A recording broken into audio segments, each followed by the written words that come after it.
रात फ्लिक्स में आपका स्वागत है, जहां रात के अंधेरे में कहानियां और भी गहरी हो जाती हैं। आज हम आपको एक ऐसी कहानी सुनाएंगे जो आपकी रूह को कंपा देगी।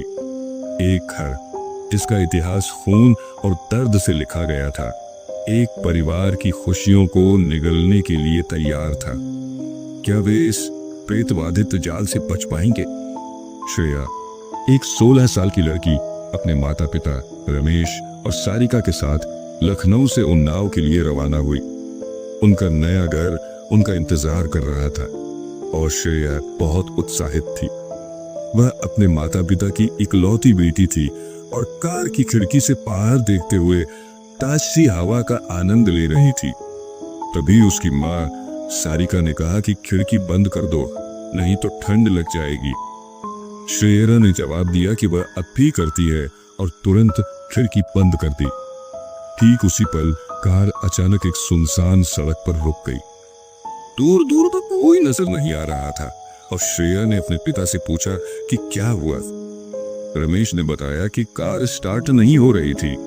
तभी एक अजीब सा दिखने वाला आदमी कार की खिड़की पर जोर जोर से खटखटाने लगा, जिससे वे सब डर गए। वह बार बार कह रहा था, आगे मत जाना, आगे मत जाना, और फिर चला गया। उसकी इन बातों से श्रेया बहुत घबरा गई। काफी मशक्कत के बाद कार ठीक हो गई और वे सब सुरक्षित अपने नए घर उन्नाव पहुंच गए। वह घर रमेश को पसंद नहीं था, लेकिन यह बहुत सस्ते में मिल गया था, इसलिए उन्होंने बिना सोचे समझे इसे खरीद लिया।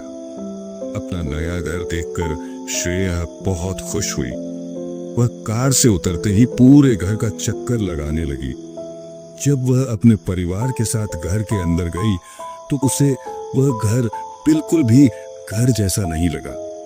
एक अजीब सी मायूसी घर पर छाई हुई थी, मानो वह उनसे कई राज छुपा रहा हो। फिर भी परिवार वहीं रहने को तैयार हो गया।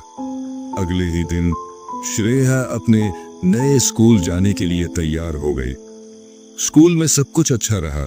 नए शिक्षक, नए बच्चे और नए दोस्त, सब कुछ सामान्य लग रहा था।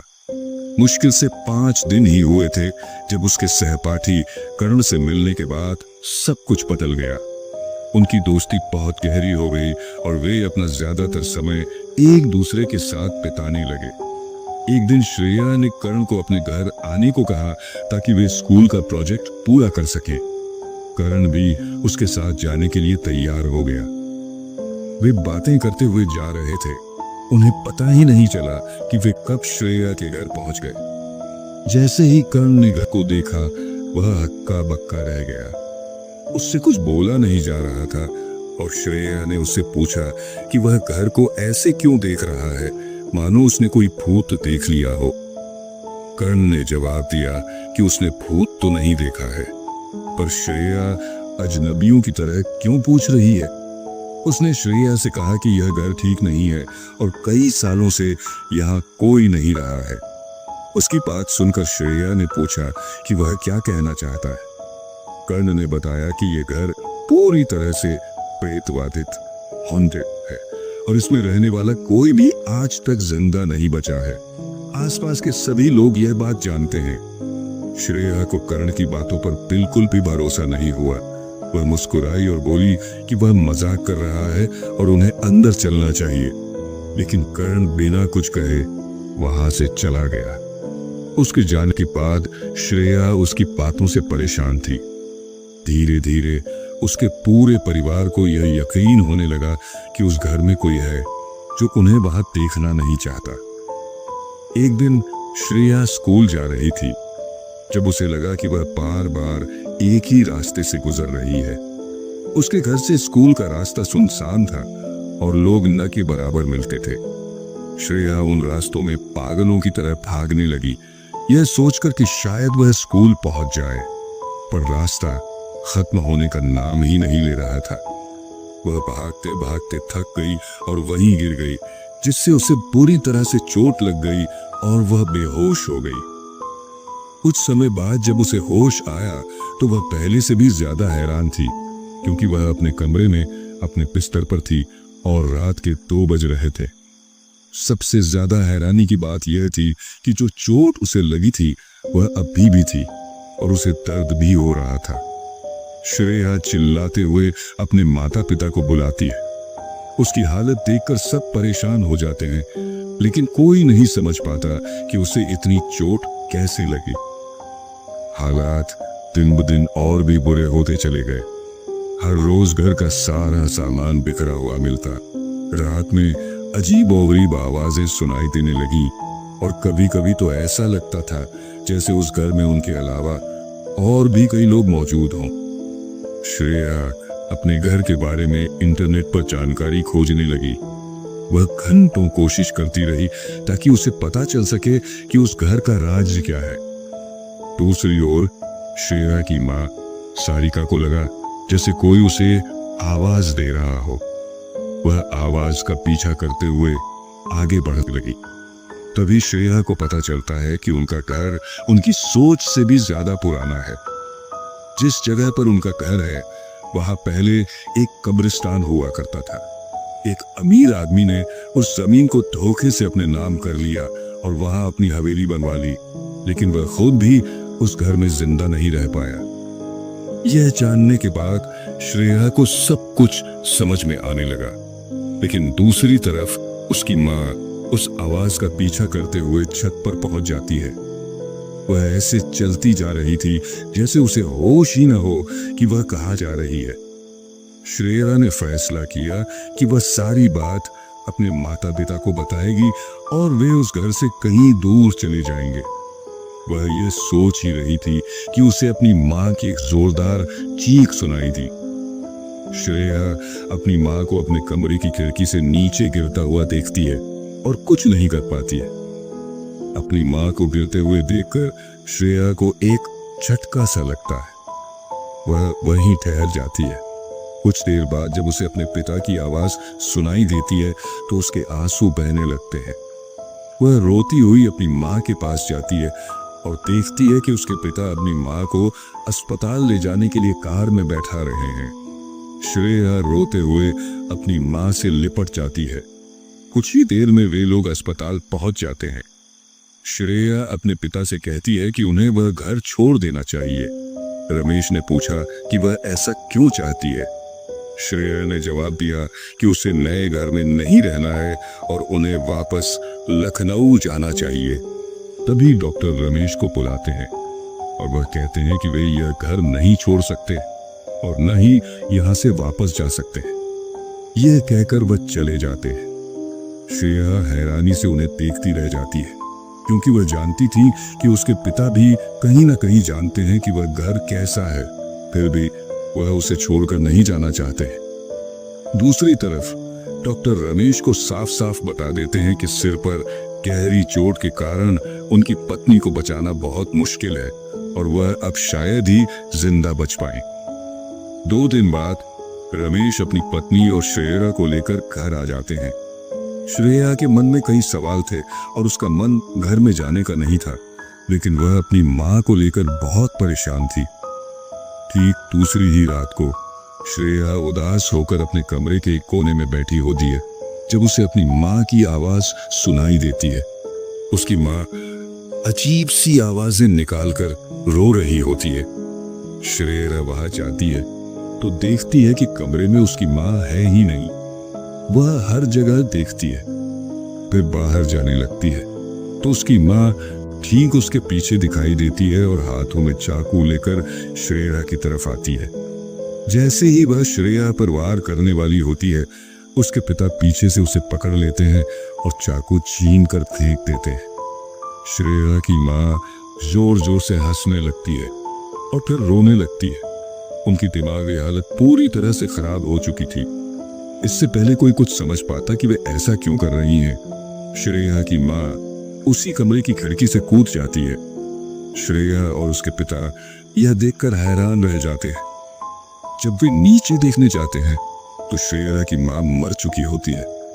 इतना सब होने के बाद श्रेया को अपने पिता पर बहुत गुस्सा आता है। उसने गुस्से में पूछा कि क्या वह अब भी इसी घर में रहना चाहते हैं, क्योंकि इस घर ने उसकी माँ को उससे दूर कर दिया है। श्रेया ने बताया कि उसने इंटरनेट पर पता किया था कि यह घर प्रेत बाधित है और यहाँ पहले एक कब्रिस्तान था जहाँ रहने वाला कोई भी जिंदा नहीं बचा है। रमेश ने वहां रहने को अपनी मजबूरी बताया और घर के अंदर चले गए। लेकिन श्रेया ने फैसला कर लिया कि वह आज चुप नहीं रहेगी। वह अपने पिता से उनकी मजबूरी भी जानकर रहेगी और यह भी समझा कर रहेगी कि यह घर रहने लायक नहीं है। उसने सोचा कि चाहे कुछ भी हो, उसे अपने पिता की और अपनी जान हर कीमत पर बचानी है। वह सोच ही रही थी कि एक जोरदार आवाज उसके पिता के कमरे से आती है। श्रेया तेजी से भागते हुए घर के अंदर जाती है। वहां जाकर वह देखती है कि पानी का जग नीचे गिरा हुआ है। श्रेया अपने पिता को उदास देखकर सारा गुस्सा भूल जाती है और उनसे पूछती है कि वह यहाँ से जाना क्यों नहीं चाहते। रमेश ने श्रेया को बताया कि उनका पुराना घर बिक चुका है क्योंकि उन पर बहुत कर्ज हो गया था। उनका बिजनेस भी ठीक नहीं चल रहा था। इसी वजह से उन्हें यह घर बहुत कम पैसों में मिला था। उन्होंने सोचा था कि जब तक सब ठीक होगा वे यहीं रहेंगे और फिर सब पहले जैसा हो जाएगा। लेकिन सब कुछ खराब हो गया। उन्होंने कहा कि वह अपनी पत्नी को तो नहीं बचा पाए, पर अब श्रेया को कुछ नहीं होने देंगे और वे अभी यहाँ से चले जाएंगे। लेकिन अगले ही पल रमेश को अचानक ऐसा महसूस हुआ मानो कोई अनदेखा साया उनके जिस्म में उतर आया हो। उनका चेहरा डर से सफेद पड़ गया और आंखों में घबराहट साफ झलकने लगी। कांपती आवाज में उन्होंने श्रेया से कहा कि वह तुरंत यहाँ से भाग जाए। शायद अब वह उसके साथ न जा पाए। लेकिन श्रेया अपने पिता को अकेला छोड़ने को तैयार नहीं थी। रमेश बार बार उसे जाने की जिद करते रहे। तभी उनकी आंखों का रंग बदल गया और होश जैसे पूरी तरह गायब हो गए। अगले ही पल उन्होंने पास पड़ी कांच की किरच उठाई और अपनी ही गर्दन पर चला दी। यह खौफनाक नजारा देखकर श्रेया चीख उठी और बदहवास होकर वहां से भाग निकली। वह दौड़ते दौड़ते नजदीकी स्टेशन पहुंची। दिल में उम्मीद थी कि यहाँ शायद कोई मदद मिल जाए, लेकिन डर और घबराहट में वह सीधे पटरी की ओर पड़ गई। अचानक उसका पैर पटरियों में फंस गया। वह पूरी जान लगाकर पैर छुड़ाने की कोशिश करने लगी, मदद के लिए चिल्लाई, रोई, मगर आसपास कोई नहीं था। दूसरी ओर से आती ट्रेन की गड़गड़ाहट और भी तेज होती गई, इतनी कि उसकी चीख उस आवाज में दब कर रह गई। वह पूरी ताकत झोंक रही थी, पर ट्रेन लगातार पास आ रही थी। तभी कर्ण ने उसे देख लिया। वह भागकर उसकी ओर आया, लेकिन इससे पहले कि कुछ कर पाता, श्रेया डर और सदमे से बेहोश हो गई। कर्ण ने दौड़कर उसे खींचा और पटरी से बाहर निकाल लिया, फिर बिना देर किए उसे अस्पताल पहुंचा दिया। कुछ देर बाद श्रेया को होश आया तो उसने कर्ण को अपने पास बैठे पाया। कर्ण ने उसका हाल पूछा और वह फूट फूट कर रो पड़ी।